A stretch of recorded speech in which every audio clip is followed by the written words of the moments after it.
ખૂબ નસીબદાર છે. મારી વાતને સમજો તમે. અનંત યોગોનો રાજા એટલે સ્વરૂપ યોગ. અનંત. આપણે એટલે નસીબદાર છીએ.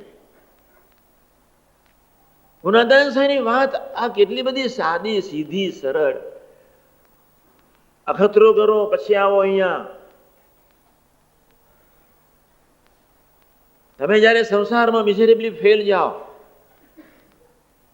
તમારા બાપમાં વિશ્વાસ નહીં લાવતા, ભજન કરજો.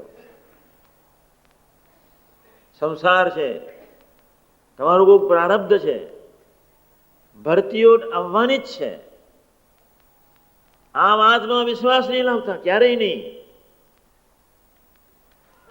અને ડિફિકલ્ટીઝ ને મહર્ષિ ટોલ્સ્ટોય એટલું જ કહ્યું, આઈ એમ એન્જોયિંગ ધ ડિફિકલ્ટીઝ. આપણે તો વાતમાં ન pass. I am always enjoying difficulties. We must always enjoying we must be. કોઈ ડિફિકલ્ટીઝ ને તમે એન્જોય કરો. આપણને આવડતો જ નથી. સાથી લોકેશના છે, સાથી માન છે, સાથી તમારા બાપની નિષ્ઠાની ભયંકર કચાશ છે. દુનિયા ઉપર એક જ સાધુના હૃદયમાં વસવા જેવું છે, કોઈના હૃદયમાં સ્થાન લેવા જેવું નથી. માસ ઇઝ ઓલવેઝ ફિકલ. રોડવાનું સર્ટિફિકેટ લેવું એના કરતા સુરવીર થઈ જાઓ. એક ભગવાનનું સંતનું સર્ટિફિકેટ મળી જાય એને જ રાજી કરવાના હોય. ગમે તેવો પ્રસંગ બનવાના છે જ. તમે છો એટલે પ્રસંગ છે. તમે સહજ અવસ્થામાં જીવી શકતા હોય તો પ્રસંગ તમને નડવાનો નથી. તમે કોઈક આવી નિષ્ઠાથી જો જીવી શકવાના હશો તો તમને આવો પ્રસંગ નડવાનો જ નથી.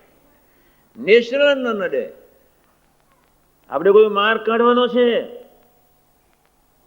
હું તમને અમરીશોને કહું છું,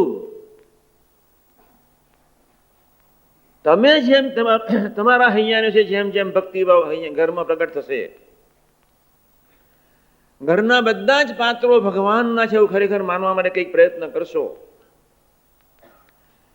તમારી સ્ત્રી તરફની ભાવના કંઈક જુદી બદલાશે. હા, બહુ સાચું કહું છું.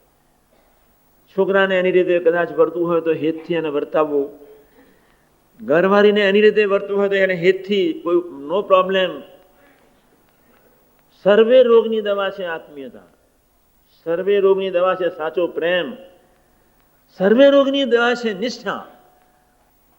થઈ ગયું એટલે શું? પણ વોર ડિક્લેર તો ભાઈ લડી લેવાનું, આમ નહીં કરવાનું. આપણે નિર્દોષ માણસો છે, મારો સ્વભાવ થોડો લડવાનો છે જ. આગું પાછું ના કરીએ તો મજા ના આવે. સામાન્ય રીતે બી તમે વધારે ટેન્શનમાં આવો એ મને બહુ ગમે.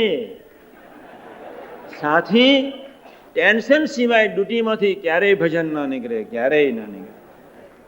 ફકીરભાઈ એમ માને કે હું સોફા પર બેસીને સ્વામિનારાયણ એટલે દીપો આવતા જન્મે આવજો, આવતા જન્મે આવજો. સોફા પર બેસીને ભજન કરનારા આવતા જન્મે આવે એ વાતમાં જ માલ નથી. અહીંયા જોઈએ ઊંડાણમાં મૂંઝવણ જોઈએ, ઊંડાણમાં ટેન્શન જોઈએ, ઊંડાણમાં તમારી પર ભીખડો પડવી જોઈએ, તમારી પર હિમાલય પડવા જોઈએ. નથી નાખતા મહારાજ, કૃપા છે એની કે તમને બહુ પજવતા નથી. આ તો સામાન્ય માર બેઠું ઊંધેડું આવ્યું, સ્વામી સ્વામી સ્વામી. એટલે શું થયું? પણ સ્વામીજી ઊંધેડું આવી ગયું. તમે વાતમાં કાંઈ એના બાપના વારાની એની પર જાણે આખો હિમાલય પડ્યો એવી રૂમમાં બેસીને વાત કરે. ઊંધરનું જ પડ્યું હોય, ઊંધરનું જ એથી એમ ખસી ગયું હોય, એના ધોતી એમ બેસી ગયું હોય, એટલામાં તો એટલો ગભરાઈ ગયો હોય, એનું પલ્પેટિંગ વધે, બીપી વધે. એવા આપણે બધા અમરીશો છીએ. કોઈ પણ ભોગે છાતીના લેવાના છે. હું બધાને કહું છું, એક દરેક યુવાનને કહું, એક દેહ છોડી દેનાર એક જિંદગી બૈરા માટે કાઢીશ, સમાજ માટે કાઢીશ. આ એક દેહ ભગવાનને સંતને અર્થે કાઢવાનો. શું માથાકૂટ! આટલો તો સંકલ્પ કરી નાખ, વધારે શું? પણ ખોટ તો જવાની છે નહીં. એક 40 વર્ષ આ સાધુના ચરણે મૂકવામાં તમારો બાપો શું જાય છે? તમારો વધારે નહીં, ખાલી 40 વર્ષ. અબજો વર્ષથી રખડીએ છીએ, અબજો વર્ષથી. અને 40 વર્ષનો એક નહીં જેવો સામાન્ય મામૂલી ટાઈમ મર્દાંગીથી શું આપ મર્દાંગીથી ભક્તિ સુરવીરોની છે. આપણે એવા ખરેખર આ સુરવીર થવાનું છે. સમય માટે કે આવી મિટિંગો ન હોય. તમારી જ ફરજ છે, તમારી જવાબદારી છે. ભગવાનને સંતને કાંઈ જોઈતું નથી. એ તમારું અહંતા લે છે ને તમારી મમતા જ લે છે. નથી સોનું લેતો, નથી તમારા પૈસા લેતા.